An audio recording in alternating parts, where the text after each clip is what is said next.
Hello friends, आप सबका एक बार फिर से इस सोशल मीडिया प्लेटफार्म पर बहुत बहुत स्वागत है। मैं ब्रजेश कुमार पटेल एक बार फिर आप लोगों के बीच संविधान से जुड़े हुए तथ्य को लेकर के उपस्थित हुआ हूं। पिछली क्लास में हम लोगों ने देखा कि संविधान लागू होने के बाद किस प्रकार से भारत में राज्यों को 4 वर्गों में बांटा गया।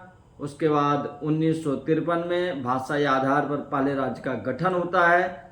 उसके तुरंत बाद राज्य पुनर्गठन आयोग गठित किया जाता है और इसकी रिपोर्ट आती है 30 दिसंबर 1955 को।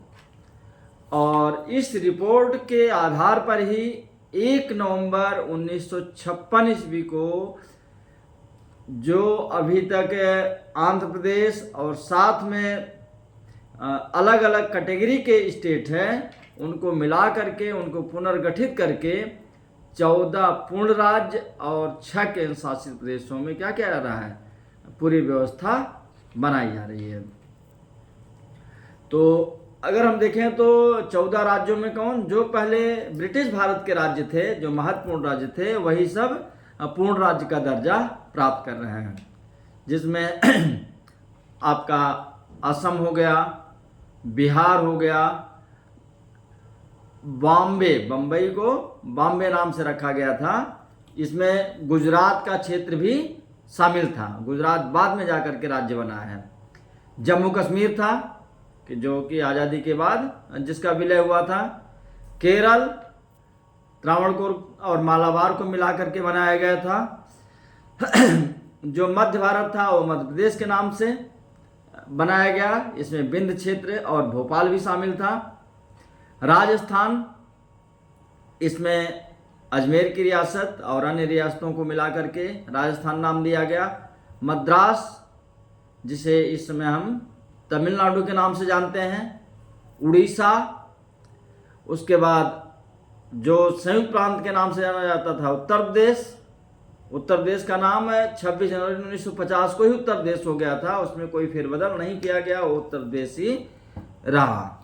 और पश्चिम बंगाल, जिसमें कि बिहार के कुछ क्षेत्रों को मिलाकर के पश्चिम बंगाल नामक राज्य बनाया गया। तो इस ढंग से 14 राज्य थे और जो 6 केंद्र शासित प्रदेश बनाए गए उनमें से कुछ क्या थे, देशी रियासतों के थे या कुछ उनकी विशेष स्थिति थी, इसलिए उनको एक केंद्र शासित राज्य का दर्जा दिया गया, जिनके शासन का संचालन केंद्र से राष्ट्रपति के माध्यम से होता था। तो इसमें तो सबसे महत्वपूर्ण एक तो दिल्ली है। दिल्ली जो कि 1 नवंबर 1956 को पुनर्गठन करके केंद्र शासित राज्य का दर्जा दिया जा रहा है और 1991 ईस्वी में 69वें संविधान संशोधन द्वारा इसको क्या गया, राष्ट्रीय राजधानी क्षेत्र दिल्ली के नाम से विशेष दर्जा इसको दिया जा रहा है।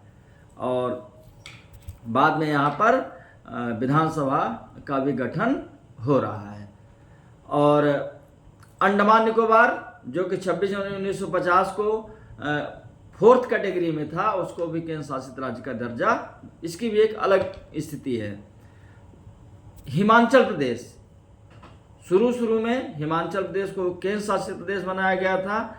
बाद में 25 जनवरी 1971 ईस्वी को जब कांग्रेस की सरकार थी, इंदिरा गांधी जी प्रधानमंत्री थी, उन्होंने शिमला में इसका अनाउंसमेंट किया कि इस राज्य को पूर्ण राज्य का दर्जा दिया जा रहा है।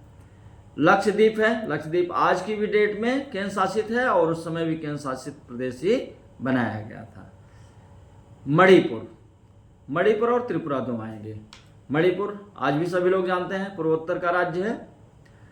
इसे 1956 में पहले केंद्र शासित बनाया गया और बाद में 21 जनवरी 1972 ईस्वी को इसको पूर्ण राज्य का दर्जा दिया गया। ये भी इंदिरा गांधी के शासनकाल में हुआ।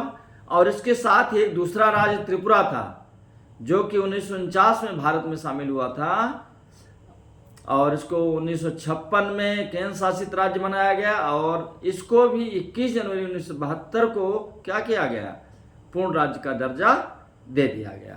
तो ये 1 नवंबर 1956 की स्थिति थी। और बाद में जैसा मैं अभी बताया कि कुछ केंद्र शासित प्रदेशों को बाद में क्या किया जा रहा है, पूर्ण राज्य का दर्जा दे दिया जा रहा है। इसी प्रकार से जैसे बम्बई था, बॉम्बे था, उससे गुजरात अलग होगा, बाद में अरुणाचल राज्य बनेगा, गोवा राज्य बनेगा। और इस ढंग से देखेंगे तो जो आज की सिचुएशन है, जो स्थिति है कि 28 राज्य और 8 केंद्र शासित प्रदेश के रूप में पूरा भारत हमारा दिखाई पड़ता है। राज्यों के बारे में मैं इसलिए आपको बता रहा हूं कि राज्य आप जानते रहेंगे और राज्यों को उनकी जनसंख्या के हिसाब से जानते रहेंगे तो आपको जो लोकसभा सीटें हैं बड़े आराम से आपको याद हो जाएंगी। तो आज इतना ही, फिर अगली क्लास में हम लोग इन्हीं राज्यों को उनकी जनसंख्या के अनुक्रम में देखेंगे और उनकी लोकसभा सीटों को भी क्लियर करते चलेंगे। Thank you.